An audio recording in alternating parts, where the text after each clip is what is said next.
रूस के साथ योगी आदित्यनाथ ने कर डाली ऐसी डील, दुनिया हैरान। अब योगी के साथ मीटिंग करेंगे पुतिन। सिर्फ रूस ही नहीं, पूरी दुनिया योगी के बुलडोजर से वाकिफ है।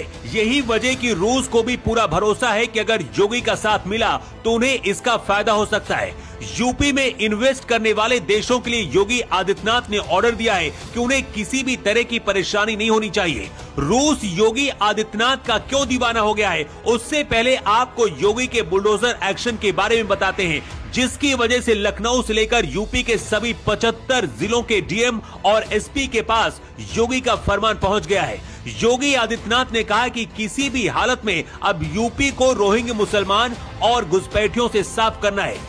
इसके लिए यूपी के हर जिले में डिटेंशन सेंटर बनेंगे, घुसपैठियों को वहां रखा जाएगा और फिर जहां से आए हैं वहां उन्हें भेजा जाएगा। योगी ने नगर निकायों को निर्देश दिए हैं कि नगर निकाय में काम करने वाले रोहिंग्या और बांग्लादेशी नागरिकों की सूची तत्काल तरीके से तैयार की जाए और सूची मंडल के कमिश्नर और आईजी को सौंपी जाए। इसके बाद घुसपैठियों को यूपी से और देश के बॉर्डर से बाहर किया जाए।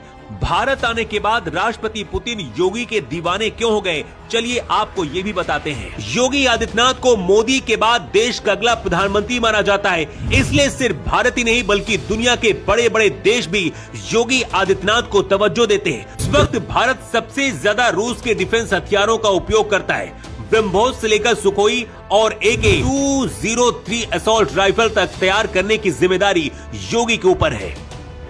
ब्रह्मोस एरोस्पेस इंटीग्रेशन और टेस्टिंग फैसिलिटी लखनऊ में स्थापित की गई है, जो ब्रह्मोस मिसाइल के निर्माण और परीक्षण के लिए है। इसके साथ ही सुखोई 30 MKI फाइटर जेट भी उत्तर प्रदेश में तैयार हो रहे हैं। AK-203 असॉल्ट राइफल, ये राइफल उत्तर प्रदेश के अमेठी में कोरबा ऑर्डिनेंस फैक्ट्री में तैयार की जा रही है।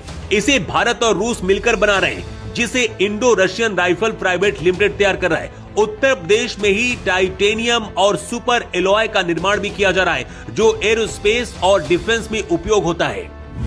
योगी आदित्यनाथ ने कहा कि रूस के राष्ट्रपति पुतिन का भारत आना बहुत महत्वपूर्ण है। ऐसा भी कहा जा रहा था कि पुतिन योगी आदित्यनाथ के साथ भी मीटिंग करेंगे, लेकिन कम समय होने की वजह से उन्हें वापस जाना पड़ा। योगी आदित्यनाथ मुख्यमंत्री बनने के बाद एक प्रतिनिधि मंडल के साथ 2019 में रूस का दौरा किया था। कहते उस दौरान योगी आदित्यनाथ ने कृषि से लेकर ऊर्जा क्षेत्रों में ऐसे कई प्रोजेक्ट दिए थे जिसके कायल खुद पुतिन हो गए थे, और उसका असर ऐसा हुआ कि सबसे बड़ी जिम्मेदारी योगी आदित्यनाथ को दी गई। वैसे योगी आदित्यनाथ को दुनिया के बड़े देश इसलिए भी अभी से मानते हैं क्योंकि मोदी के बाद योगी आदित्यनाथ को ही अगला भारत का PM माना जा रहा है। इसलिए रूस भी योगी आदित्यनाथ को आगे रखता है।